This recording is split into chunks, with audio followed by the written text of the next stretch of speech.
dipersembahkan oleh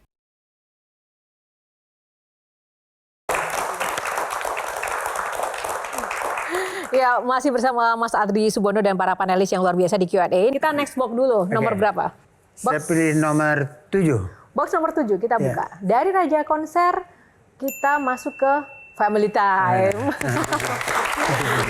Baik, kita mau masuk lebih dalam lagi ya tentang sosok Adri Subono yang tadi Kang Maman bilang sosoknya disiplin, sangat keras, tegas seperti itu. Sehingga sukses juga menghasilkan konser-konser yang luar biasa di Indonesia. Pasti nggak mungkin dong tanpa dukungan family. Walaupun tadi Mas Adri bilang family-nya sering ditinggal-tinggal ya karena nggak banyak waktu begitu. Nah, Mas Sindu dulu yang kemarin juga sempat ketemu Mas Adri mengulik-ulik lebih dalam. Tenang Pak, tenang Bang, tenang Bang.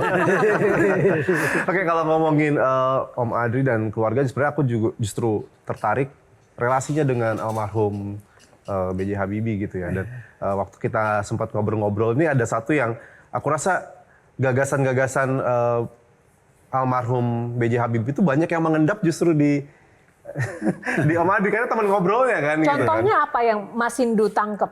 Waktu Om Adri cerita kalau waktu almarhum kehilangan Ibu Ainun dan itu sangat-sangat duka gitu ya. Terus punya gagasan membuat telepon lintas dimensi. Jadi ini konsepnya artinya sebenarnya mungkin buat almarhum B.J. Habibie masuk akal sebenarnya. Nah, ini mungkin bisa diceritakan sedikit ya tuh gimana tuh Om Adri ketika itu. Jadi seberapa pengaruh value dari Pak Habibie ke ponakannya yang satu ini? Saya dekat sama beliau. Saya tinggal dulu di Jerman selama 7 tahun di satu rumah ya, di rumah yang kecil di flat waktu itu tidak belum awalnya rumah kecil dan sangat-sangat dekat. Saya belajar banyak sekali dari beliau karena beliau itu cara mengajarinya beda dengan cara mengajari ayah saya. Ya, jadi cara berpikirnya saya dipengaruhi oleh beliau dengan cara berpikirnya. Berpikir itu beliau itu sangat tegas ya, nggak neko-neko dan sangat disiplin.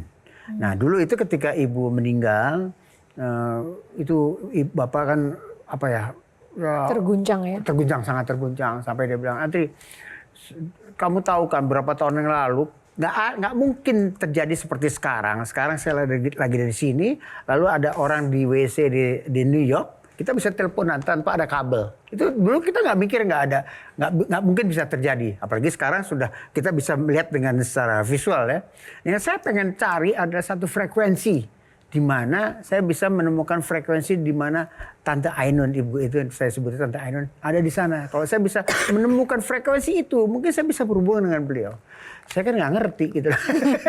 Saya ya mantuk-mantuk aja gitu. Tapi itu bukan tidak mungkin. Kalau Pak Habibie kan beliau kan benar-benar background-nya kan teknologi, dunia pendidikan yang sangat kental begitu. Nah, melihat ponakannya ini masuk ke dunia konser musik, beliau mendukung nggak? Dia dukung apapun juga selama dia pikir yang penting tuh ini dan ini. Pernah ikut nonton konsernya Mas Adri? Iya, pernah nonton sekali konser. Apa komentar Pak Habibie? Dia nonton Bruno Mars pada dulu itu. Tahun berapa Mas? Tahun berapa ya? 2012 kalau nggak salah ya. Dia Bruno Mars. Habis itu dia pulang kapok deh. Kenapa? Suaranya kenceng banget deh sini. Kalau begitu siapa yang paling berperan dalam hidup Mas Adri? Saya dididik oleh ibu saya sampai saya umur 16 tahun. Setelah 16 tahun sampai beliau meninggal, Pak Habibie meninggal, saya dididik oleh beliau. Jadi mungkin lebih lama saya dididik oleh Pak Habibie daripada ayah ibu saya. Karena saya tinggal di Jerman pada waktu setelah itu kan.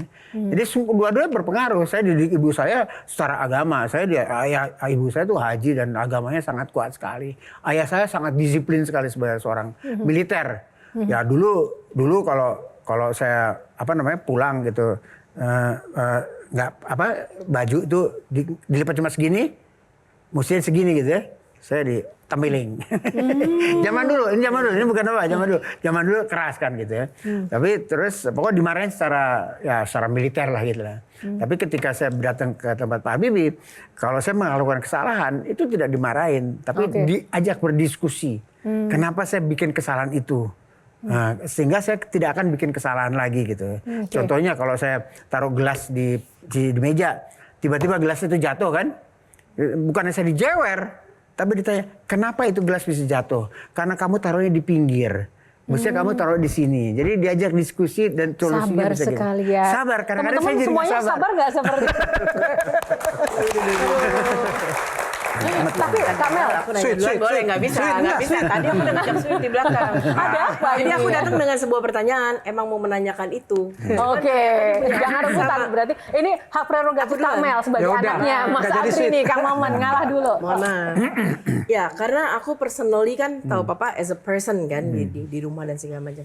Ada beberapa cobaan di hidup pasti yang dialamin, tapi Papa benar-benar ada perubahan di Papa setelah mengalami nyaris nggak ada di Bom Marriott.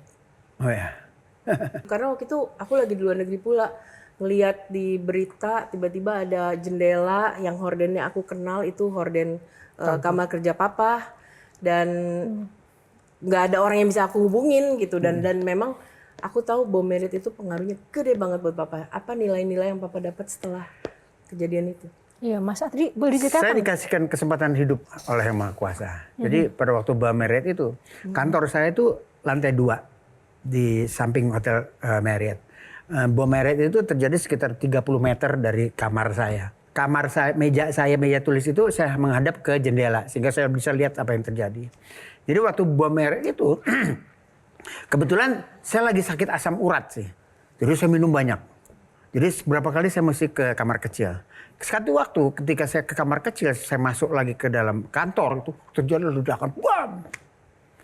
Dan begitu saya lihat itu gelap semuanya. Begitu saya lihat kamar saya itu, meja saya hancur berantakan. Itu kaca-kaca dari mana? Dari jendela itu mungkin menimpa sekitar 6 meter dari jendela. Sehingga kalau saya ada di situ, pastinya saya udah nggak ada. Itu terjadi tahun 2004 pada waktu itu. Apa yang Mas Adri kemudian pikirkan dan rasakan ketika melihat berada di situasi seperti itu? Ya, ketakutan. Saya turun ke bawah itu seperti gelap semuanya.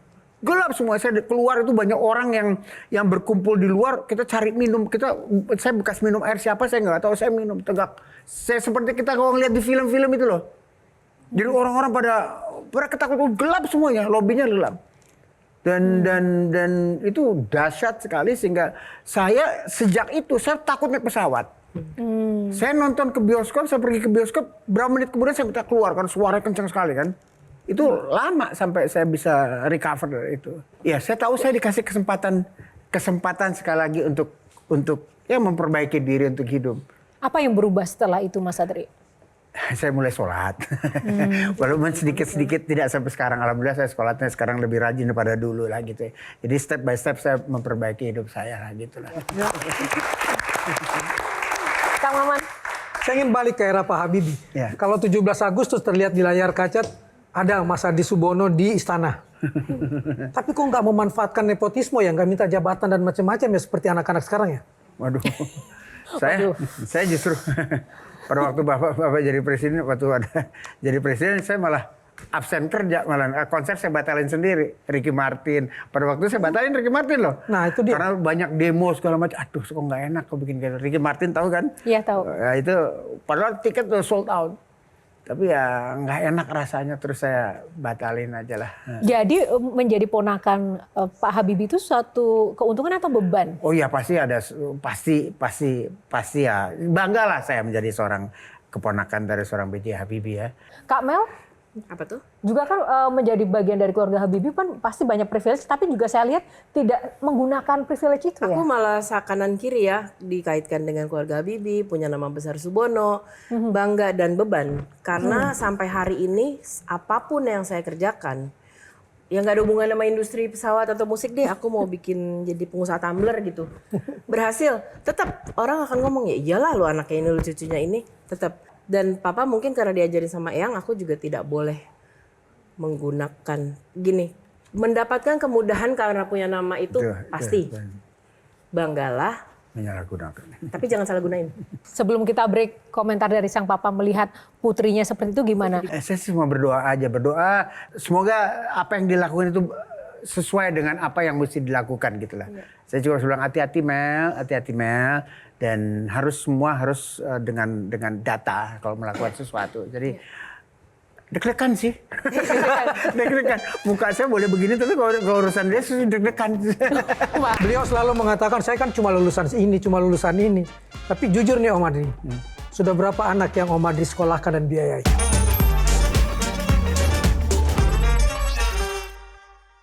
Dipersembahkan oleh